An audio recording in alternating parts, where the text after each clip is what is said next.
ইলিশ মাছের 30 কাটা বোয়াল মাছের দাড়ি। আজকে আমি ইলিশ পোলাও রান্না করেছি, সবার দাওয়াত আমার বাড়ি। আসসালামু আলাইকুম, আপনারা সবাই কেমন আছেন? তার আগে বলুন আমার ভিডিওটা কে কোন জায়গা থেকে দেখছেন। আজকে আমি ইলিশ পোলাও রান্না করতেছি। এই যে আমি নিয়ে নিয়েছি কতগুলো ইলিশ মাছ, আর এখানে নিয়েছি কয়েক চামচ টক দই। পোলাও সে উঠিয়ে নিয়েছে, আমাকে নাকি হেল্প করতেছে। হেল্প তো নয়, যেন আমার পিছনে গোরিন্দা লেগেছে। আমার রান্নায় কত প্রকার ভুল আছে সেটা ধরার জন্য দাঁড়িয়েছে। তারপর আমি এখান থেকে কিছুটা পোলাও তুলে রেখে মাঝখানে হচ্ছে যে ইলিশটা রান্না করেছি সেটা একটা একটা করে দিয়ে দিয়েছি।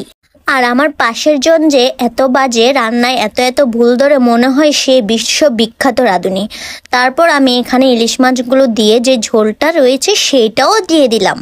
এরপর মাছের উপরে আমি বেরেস্তা দিয়ে দিলাম কিছুটা। বেরেস্তা দেওয়ার পরে আমি আবার কিছুটা পোলাও যেটা তুলে রেখেছিলাম সেইটাও এই মাছের উপরে দিয়ে দিলাম। পোলাওটা মাছের উপর দেওয়ার পরে আমি আবার কতগুলো বেরেস্তা দিয়ে দিয়েছি।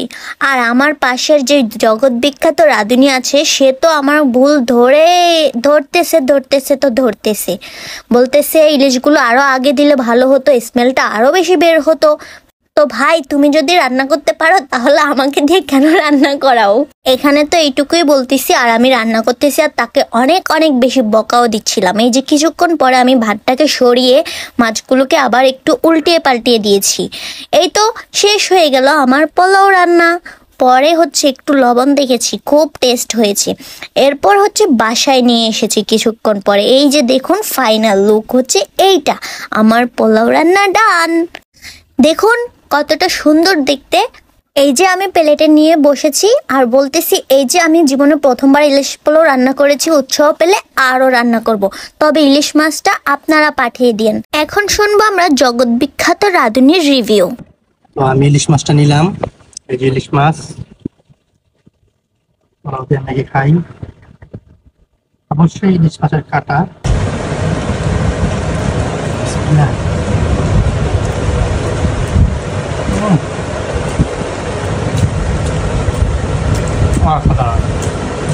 মানে পোলাওটা ইলিশ মাছ ছাড়া খাইলে স্মেল কম, বাট ইলিশ মাছটা দিয়ে যখন খাই অসাধারণ একটা ফ্লেভার,